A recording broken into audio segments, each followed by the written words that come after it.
Hi, third grade. Mr. Tibbs here. Just wanted to update you. We are going to be working on Cobra's science experiment that she wants you to work on this week. So we're going to do our water glass and see what we get. So I have my glass here.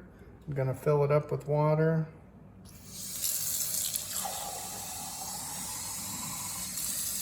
Fill it about halfway full, like our video says.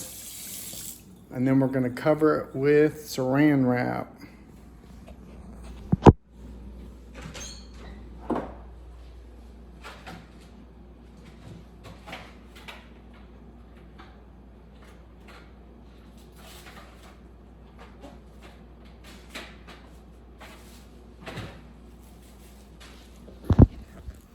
Okay guys, got my saran wrap. Guys and girls, got my saran wrap.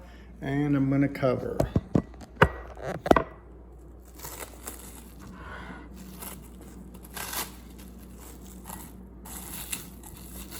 And then just like Miss Cobra's video, I'm gonna set that outside.